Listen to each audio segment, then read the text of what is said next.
with the latest state-of-the-art broadcast equipment mula sa mga tao at kumpanyang nagsimula ng FM broadcasting sa Pilipinas.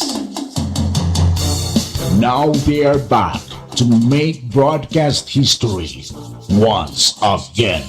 Sumasang papawid sa buong bansa. Ito ang News Radio Nationwide.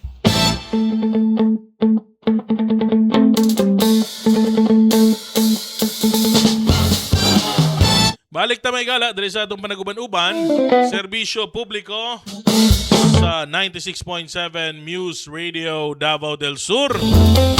Diri gyapon ta sa atong programa. Sama sa akong giingon kaninyo mga gala. Makauban nato karon diri sa atong programa. Ang head sa ato ang ENRMD. Ana day na siya pagkuan pagsilabiki. Environment and Natural Resources Management Division. Tama mo? Ana day na. Under na siya sa Office of the Municipal Mayor. Ug ang makauban nato karon may kala diri sa atong programa ang head mismo sa maong opisina. Naga nato higayon makatimbaya sa atong masuging tigpaminaw Ilado na ilhana diri sa lungsod Santa Cruz kay dugay pud siya na nerbisyo isip konsehal Mr. Apidabit. Sir Alan Angob. Sir, maayong hapon. Welcome sa atong programa. Maayong hapon, usab kanimo Sir Luel, og sa ato ang mga tigpamati ang tibuok katawhan sa lungsod sa Santa Cruz. Of course, ang ato ang pagtahod sa atong halangdong Mayor, Honorable Lucy Nilson Bustata Sala, the Vice Mayor, Attorney Charlotte Galigo, and the Sangguniang Bayan members. Mayong adlaw sa tanan. Sir Alan, na-mention nimo ang inyong opisina is ENRMD. Pwede nato ipasabot sa mga tao kay usahay unsa man na puros laman litra. Unsa man nga opisina, unsay mandato ana, unsay tumong sa maong opisina. Okay, salamat Sir Luel. Dugang pasabot pagpaybalo sa katawhan sa Santa Cruz nga ang atong opisina kanang ENRMD ubos kana siya sa opisina sa mayor. So E stands for Environment and Natural Management, ENRMD, Environment and Natural Resources Management Division.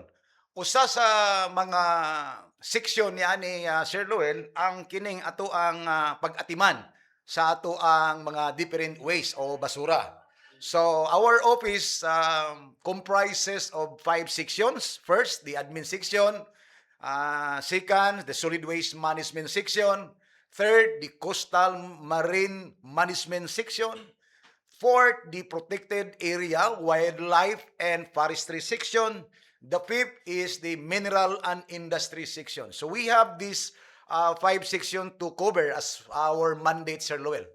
Sir, daghan-daghan gyud ay trabaho na inyong opisina, no? Ang binako igo ra gyud na sa basura, sanitary landfill ang inyong tumong, pero na-mention nimo ganiha apil day diha ang solid waste management, kaning wildlife forestry materials ug uban pa makulang nga atong oras. Focus sa tadre sa isa sa mga pinaka-importante kining solid waste management. Unsa inyong trabaho sa ENMRD pag hisgutan nato kining solid waste management, sir? Okay, usa sa tuag yung trabaho diha, nagsilong kita diha sa Municipal Ordinance number 6 series of 2011 nga diin usa pa kita diha sa co-sponsor sa dihang konsyal pa kita kanang gitawag nga Ecological Solid Waste Management Ordinance of the Municipality of Santa Cruz.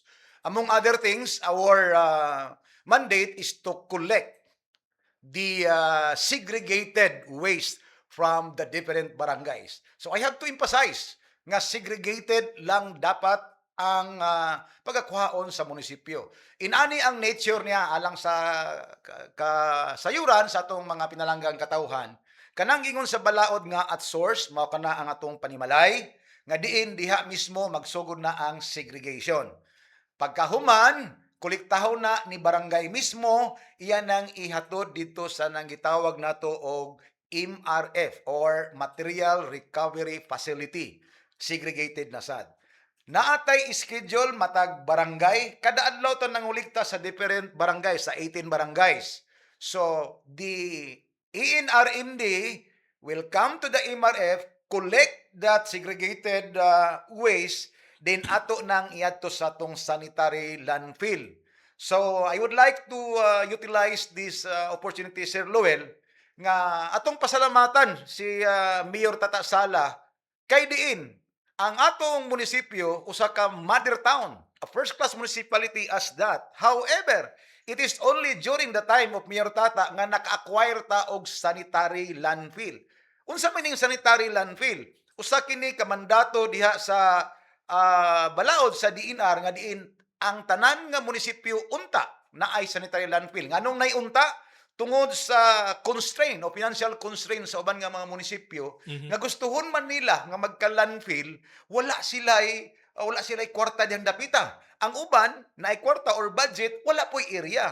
Because the sanitary landfill cannot just be erected to other place or a certain place nga pilion lang sa munisipyo. Kundili mag-agad pa na siya sa pag-aproba diha sa ato ang DNR. Natay gitawag og application sa ECC. Nga naman, dili pwede ibutang si sanitary landfill sa daghang tao nga diin madaot atong komunidad, diin ang luna, simbako, landslide, madaot ang sa ubos. So kay natay landfill, it presupposes that the application for ECC has already been approved. So mao na natay sanitary landfill, Sir Noel. Na-mention ni mo, sir, sanitary landfill, buot pasabot, grabe kakote. Una, maaprubahan. Kumaga, ang matag LGU unta, mandated to have their own sanitary landfills. Correct. Pero ang requisitos, una ka makabaton og sanitary landfill, ingon ana kalisod. Very tedious, lisod kayo gayud. And considering sa appropriation pagidihang dapita, kay ang atong sanitary landfill o ang matag sanitary landfill aduna siya kaakibat nga gitawag og wastewater treatment. Nga diin katong mga lesye dito sa mga nilabay na tong basura sa luon sa wastewater treatment, isala siya para pag adto ang iyang tulo madto na sa ato ang mga kasapaan, dili siya makadaot, makakagid, makakontaminate. So, nagadlaw-adlaw og monitor ang ato ang team sa atong landfill nga we have to ensure nga ang atong landfill in sakto nga pag-manage para dili magkaroon ng mga ganang gitawag og contamination, pollution diha sa ato ang mga kasapaan nga diin posible manglaba o mga ligo ang atong mga katawhan. Balik ta sa mga matagbalay, kay na-mention nimo waste segregation. Unsa bay dapat himuon sa every household pag-treat sa ilahang mga basura? Naman diha, plastic, diaper, kitchen waste ug unsa pa. Unsay angayan nilang himuon? At least ma-educate nato sila of proper disposal of garbage, sir. Okay, simple lang kayo. Ang usa ka sako na ibutang nato kanang gitawag og residual. Kanang mga residual sama sa mga cellophane, kanang mga wala nay bili nga mga sachet, nga walay bili nga mga waste. So katong mga sa food chain, mga nana kanang mga siya tawag ani kitchen waste, wala pa ta nagdawat diha karon sa sanitary landfill, Sir Noel, kaya ang ato pang gidawat karon kana pang mga residuals lang. So magbutang po sila diha sako para sa atong mga plastics, magbutang po sila sako para sa katong mga basura o mga waste nga pwede pa ma-recycle. Gani ang atong opisina, Sir Lowell, aduna kitay programa diha sa solid waste kanang gitawag nato og kining recycle sa mga different ways. Gihimo na tong chinilas, gihimo na tong pulseras. So daghan ta natay gitawag og women in action. So nakakuha ta diha og budget sa GAD tungod kay GAD fund, tungod kay kuan man na siya kining cover man ni siya sa GAD nga diin ang atong mga kababainhan, hutong sa kababainhan nga doon mga accredited nga mga association mo ay atong gi-utilize. So na we conducted different trainings on that. Natay gihimo diha nga again mga recycle material. So instead nga iadto na sa basurahan, iadto na dito sa sanitary landfill, ato pang mahimo nga gamit ang usa ka basura nga unta ginganlan na sa basura kay way gamit. So mo na gitawag og recycled materials. So usa na siya sa mga sako diha nga i-prepare diha sa at source sa Panimalay. Mhm. Now, dugay na ninyo ning ginapatuman kining segregation, Sir Alan? Yes, kay atong gisunod yun kanang gitawag diha sa ordinansa nga no collection, no segregation policy. How strictly are you implementing that Okay, ordinance? we must be straightforward nga much to our desire to really have strict in implementation, pero kinahanglan kita mag-adjust. Ngano man, dili man nga basta-basta lang sa usa ka pagpilok lang sa mga atong mata nga kining atong katawhan nga ato ding panisan ba nga ana. Mm. So we had this series of information drive conducted. So kadtong na SIPA ang tawag ana sa diha sa DNR kanang SIPA, Communication, Education, Public Awareness. Mhm. So kadtong mga barangay nga amo nang naadtuan nga nasipa na sila, meaning natan na natay due process, Mhm. uh, despite nga nakabalo na sila nga unsaon pag segregate, unsa lay kuhaon nga basura, unya nagpabilin sila nga na dili matinumanon, naatay gitawag diha nga mga grupo sa atong opisina nga kanang gitawag og Solid Waste Management Enforcers. Mhm. We have 17 personnel. Mag-issue na sila citation ticket, Sir Lowell. Mhm. In fact, per records in our office, more than 400 individual ang na-issuehan na og citation ticket. Unsa man kasagaran nga mga violation, Mhm. nagsunog og mga plastic, nagpatakalag labay diha sa dalan, diha sa sapa, nadakpan. Ang uban wala mismo nag-segregate. So usa na sa mga violation nga diin na-issuehan sila og citation ticket. So katong mga barangay nga wala pa na kandakan og SIPA, medyo luag pa tayong dapita. However, because of the close coordination with our barangay officials, barangay captain, sila po naghimo mismo dito information drive sa ilahang matag barangay og karon nga panahona nahimo na tang istrikto diha. So katong mga panahon na nga niluag ta Sir Lowell kay lagi nagpaspas patag information drive. Mhm. Kay kabalo na ka sa katawhan mingon nga wa man ko kabalo aning balaura. Mhm. But in fact, this law, this ordinance 2011 pa ni. Mhm. Kining ordinance, okay. Posible siguro ang mga pangutana na naman tayo Republic Act 1903 kanang Ecological Solid Waste Management. Yes, naa. Pero during our time, kung part pa ko sa konseho, we opted to have a municipal ordinance in order sa pagpenalty gali Sir Lowell, Mhm. mas gamay ang penalty kay naman tayo gibasihan sa pag-issue penalty sa Republic Act 7160 na may maximum diha nga siguro 2,000 lang. Mhm. Kay dili gusto ang munisipyo ni atong during our time kay kiligi mga elected people man ta during that time nga mapinalize si pobre sa gamay ra kaayo nga rason sa basura lang. However, on the other hand, we are compliant under sa balaod kay naghimo man ta og ordinansa. Mhm. On the other hand, kung ang violators, kini mga dagko nga mga kumpanya, dito ang atong i-apply ang Republic Act 9003. Ngano man, tag 50,000 ang ilahang penalty dihang dapita. Mhm. Pero so far, tungkol sa ato ang close coordination with the different industries and companies, we are happy to inform the public nga wala gitay na penalize dihang nila kay pag-adto na mo, mag-surprise me na sila MRF, segregated ilahang mga waste, then ang ilahang mga wastewater treatment o kisad with the assistance of the DNR. So, mauna ang nature diha sa atong trabaho insofar as the solid waste management, Sir Lowell. Now, ang mention ninyo, nag-training na mo sa mga barangay, hantod sa mga kabalayan. Sa pagkakaroon, kumusta naman ang pagdawat sa mga tao? Wala na ba tayong mga masinupakon? Once mangulikta tagbasura, segregated na bagyod, wala na tayong problema on that part, sir? Kanda yung dapita na malipayon ko nga magpasalamat sa atong mga katauhan nga very cooperative sila, nasabtan nila during our conduct of information drive, unsa day ka-importante nga mahipos unya mag-segregate atong basura.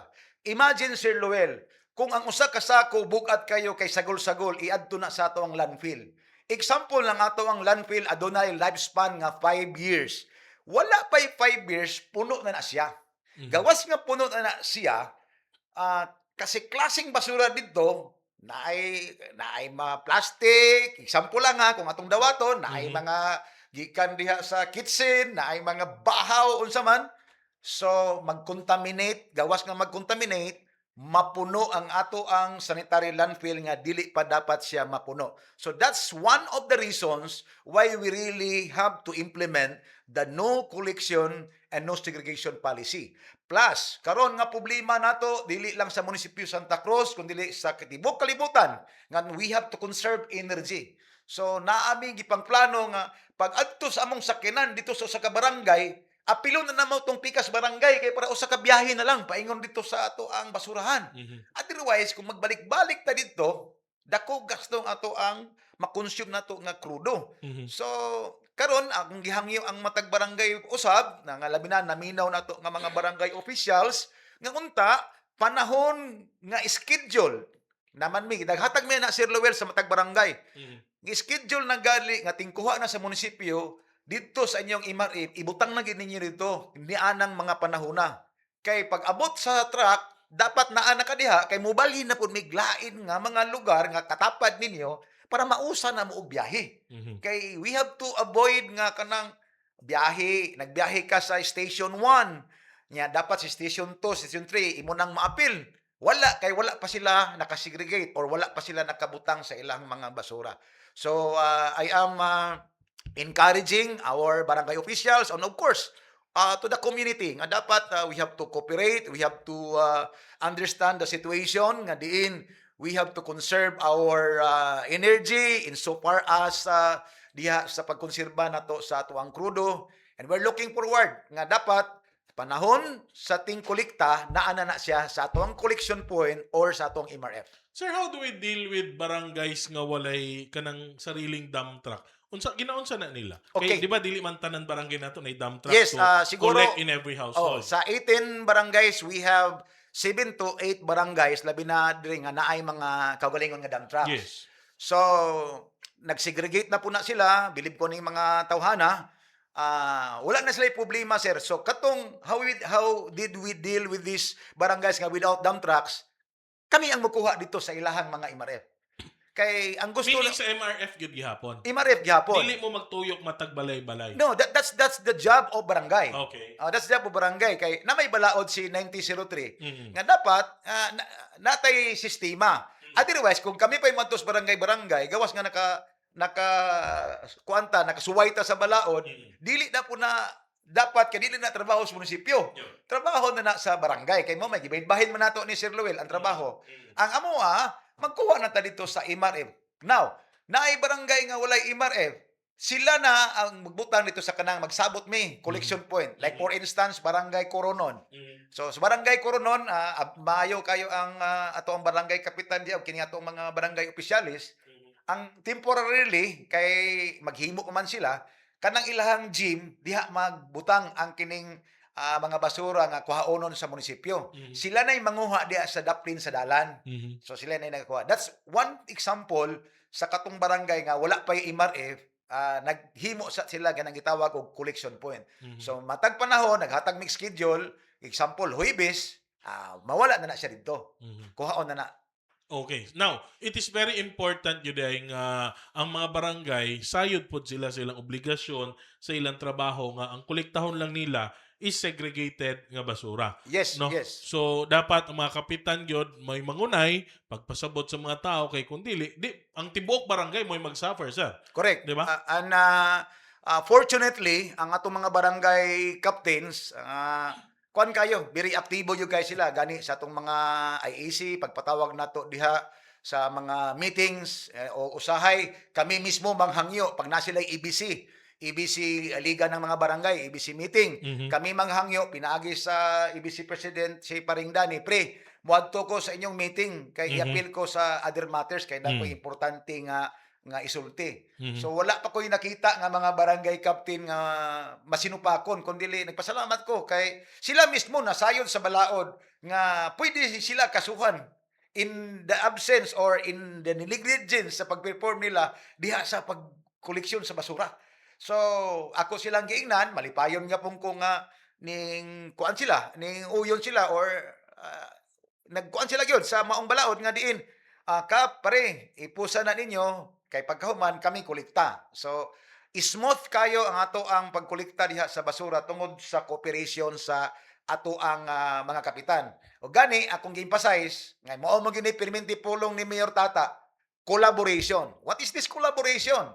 Dapat mag-collaborate si munisipyo, among opisina sa mga barangay. So kung naay mga barangay nga medyo naay mga concern, amo nang bisitahon.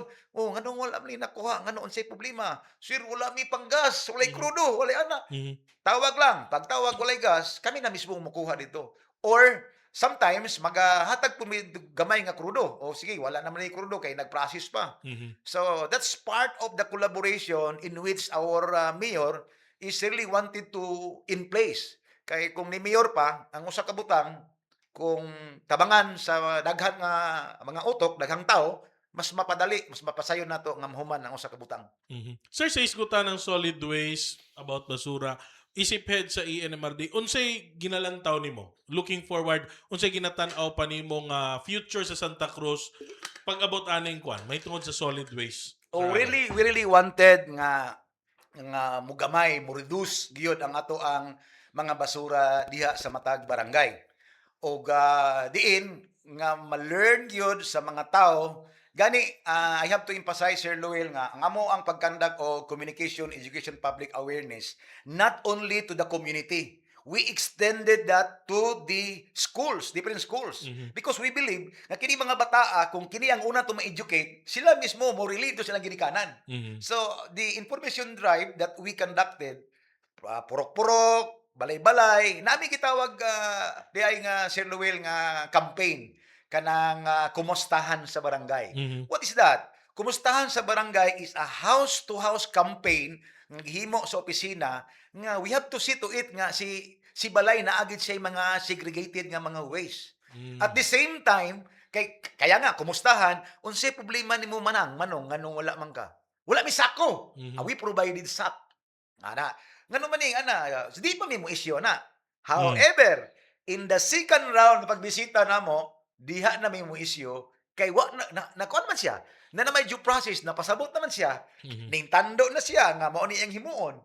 So, ang pamaagi ni Mayor Tata, pinaagi sa atong opisina, pasabton gyud ang mga tao before nga maghatag og mga citation ticket. Mhm. Again, when we were still in the council, tapad ba mi ni Mayor Tata, konsel pa na siya, first councilor, ako yung kaduha, Mhm. ingon siya sa una nga, kining basura, pag-atiman, dili na ni siya pag-penalize. Mhm. So, ako nang nabutang sa kong unahuna, mao na karon ng atong programa sa opisina. On the first hand, we penalize violators through the issuance of citation ticket. On the other hand, naapotay pa premyo. Gikan ni Mayor Tata, tag 60,000 matag barangay ang modaog sa best implementer. Ug gani ako mahinumduman, ang barangay Tibulo kaduha na kadaog na champion. Mhm. Gilahi nato na Sir Luel ang kategory sa upland o diri sa ato ang coastal. Otherwise, kung atong usahon, lupig ning mga dagkong barangay, permitted daog si upland. Mhm. So, dito sa upland, naamo na sila champion 60,000, Mhm. ya 40,000, 30,000. Ya ribot sa coastal, same as true. Bago lang ang taga-Buli ang nakadaog 60,000. Imagine that. So, we extended incentives to those barangays na nag-perform pag-ayo. Mhm. On the other hand, kada pong mga individual, we recognize them. Gani, dito sa lain nato nga mga section pohon sa coastal management, ato na sa masigutan siguro pohon. But lakbit lang, natay gitawag nga mag-report sa pawikan na ay presence dito. Tagaan na mo sila og kining grocery. Mhm. Mhm. Kay instead nga ilang pasakitan, ang pawikan, ilang i-report, atong tan-awon, pagkahuman, buhian, o di na mangitlog, naa siya ay madawat nga incentive. But in the next episode na lang siguro, we are now focusing on solid waste. Yes. Sir, lastly, sa kinatibukan, maingon ba nato nga pila ka percent na sa mga Santa Cruzian ang nagatuman sa segregation sa basura? Okay, that's a good question. In our assessment, kaya nga itong opisina, Sir Lowell, nag-start man 2021. Mhm. So, medyo bata-bata pa, 2026 na karon. Mhm. However, despite of being a young office, gani, dili pa ta Menro, kuan pa ta, division pa lang. Mhm. We did a lot of things. And I have to emphasize, before ko mo answer to nga, ang ato ang 10-year solid waste management plan, wherein usa diha nga naningkamot og tubag sa mga pangutana dito sa panel sa nasyonal, si Mayor mismo pinaagi sa online. Mhm. Napasar nato na ang atong footprints or Bible kanang 10 years solid waste management plan nga mao to'y sundon nato ang pag-budget, ang pamaliton nga mga ekipo, pinaagi diha sa maong 10 years solid waste management plan gawas nga napasar nato na ug mapasar nato puhon isip indicator sa SGLG naanay sumbanan. Dili na ang opisina nga magdamgo-damgo na lang mamagadhangad unsay buhaton in the next year. Kay na natay gisumbanan nga 10-year solid waste management plan. Now, the question is, pila na ka porsyento? Yes. I'm proudly I already proud to tell you, sir, nga 70 to 80% of the 18 barangays sa atoa nagkuan na gyud sa ato ang no segregation, no collection policy. Despite, as I have said, nga bata pa kayo ang opisina 2021. So niabot ko di sa opisina 2021 karon 2026 pero na ato yung kuan sabay hangyo mo ni ato Sir Luel. Mo penalize ta kato yung gahig ulo na pero kato pag mahangyo pa nato ato manghangyoon. Nakita sa katawhan ang importansya ngano di ay nga importante nga ang hispuson mo segregate. Sa dihang nagbaha. Nagbaha sa atong lugar o nagbaha diya sa laing lugar nakita na sa TV nga pagkahuman sa baha ang nakita nagkalain-laing basura. No. Oh, so nakita sa tao, uy, it's my responsibility pala nga ako ning kagwalingon akong basura akong hipuson. So kung matag household inaana ang mentalidad, wala matay na nakadaghang basura. Dili mapulyot ang ato ang mga kadagatan nga ilabay rito. So karon wala na kayo manglabay nga naman. Kag madakpan mapinalize man. Gawas nga mapinalize sila, naana sila yung knowledge nga dapat dili ni ilabay dito sa dagat. Kay natay collection point, natay MRF nga kuhaon sa munisipyo. And I have to emphasize, wala pa'y panahon nga wala nagkuha ang munisipyo og basura sa barangay. Tungod kay si Mayor Tata, gitagaan kita niya og budget diha sa krudo, sakyanan, para wa gyud rason nga dili makuha ang mga basura. So kung naay mga basura sa barangay nga wala kuha, definitely dili na segregated. Because naman tay balaod, no segregation, no collection policy.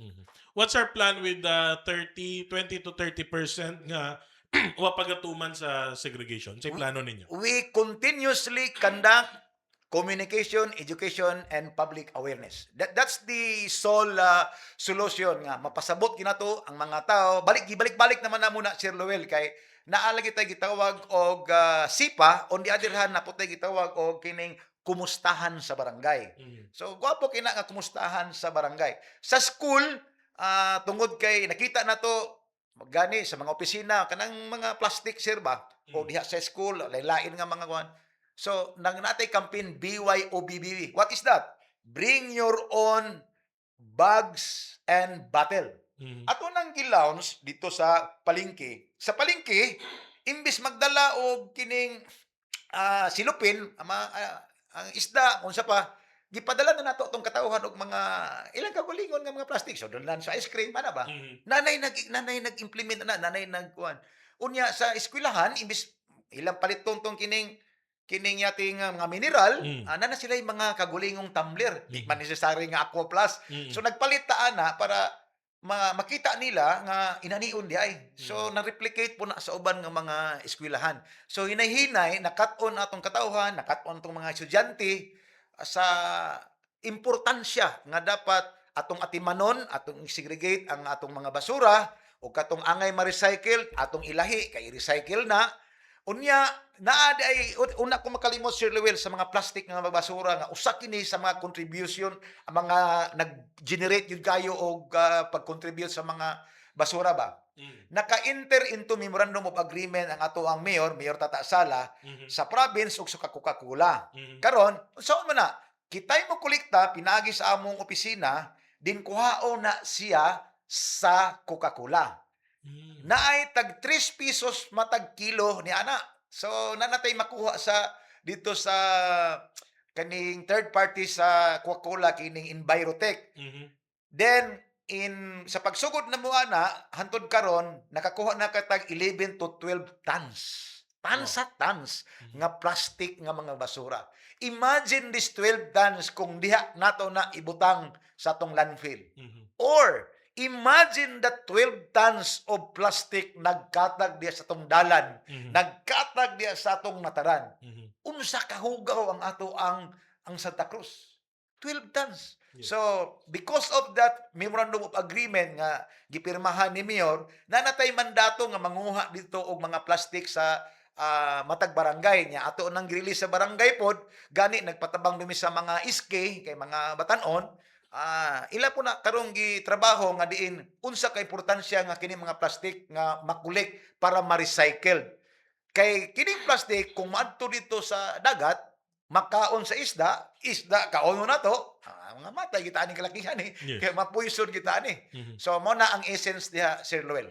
Okay, lastly sir, mensahen lang nimo sa ato ang mga kaigsuonan diri sa Santa Cruz. Apila pod ang mga tagalaing munisipyo kay kini nga problema sa basura di lang man ni municipal concern. It is a nationwide and a worldwide concern, Sir Alan. Okay, salamat Sir Loel. Pag-ingon nimo sa atong mga kasikbit pod nga mga lugar, daay mga reports nga gikan po ni sa atong mga barangay captains nga naiuban nga mga sakinan nga ihunong ang ilang mga basura des dapinsdalan. Mhm. So, medyo subok kay palandungon nga nahimong basurahan sa Santa Cruz. Gani, naatoy usa ka panahon nga niingon si Mayor nga ang makakitaan ni suhulan ko ning 10,000. Mhm. Kay naay nagdam og basura tagalaing lugar. Yes. Okay. In fact, nanatay na adto sa pulis ana sa una. Mhm. So hopefully dili na buhaton sa mga kasikbit nga mga o kan mga bypasser. On the other hand, sa atong mga pinalanggang katawhan Santa Cruz o sa mga opisyalis niya ni, magpasalamat ang opisina sa NRMD ubos sa opisina sa Mayor sa inyong pagtimbayayong, kooperasyon, collaboration sa atong pag-implement sa ato ang solid waste management, kining no segregation, no collection policy. Atong gibuhat para lang ma-ensure nga mamaayo na to pag-manage ang atong mga basura nga diin gigastuhan gyud sa gobyerno pinagi sa suporta sa sangguniang bayan ang ato ang sanitary landfill na ay budget diha nga magka-landfill kita kay sa dugay panahon wala ta nagka-landfill bisag asa na lang atong mga basura. Gani pag abot nako sa opisina ang unang basura nakita nako nganing halok nga dito sa gym nga dako dito sa matutungan og ang pikas tampo katong open dam nga sus murag Mount Mayon mao toy giuna ni Mayor nako nga og kining pamisyon pre pataga ni wala ani mga basuraha. So katong mga ning-aging panahon nga pataka na taglabay sa basura ato nang undangon kay aduna nay opisina ang NRMD nga mo atubang ni ana unya just do your share. Akong hangyo sa matag usa. Do your share in the segregation of our different ways and we will do our share also. Daghang salamat o sa makanunayon ang Ginoo magaban kanato. Daghang kayong salamat Sir Alan Angop, ang head sa ato ang ENRMD. Pero daghang patagisgutan ani sa mga musunod natong episode kay dili lang man di ay basura. Pagpangulikta, pagsegregate, pagdam dito sa sanitary landfill ang ilang trabaho. Daghan pa. Susunod na pong mga episode, lahi na po nga trabaho sa ilahang opisina, under gyapon sa iyaha ang atong hisgutan, ha? Daghang kayong salamat, Sir Alan Angop, ug atong panawagan lagi sa mga taga Santa Cruz, is tumanta aning garbage or waste segregation. Ang iyo po namo sa mga tagalain lugar, inigmuad tupod mo diri Santa Cruz, manage your basura. Ayaw po ninyo ipanglabay diri sa among lugar, kay kami, natuman mi sa tarong na pag-dispose sa mga basura. Standby mo! Balik na pag-umas pipilang mga painom daw.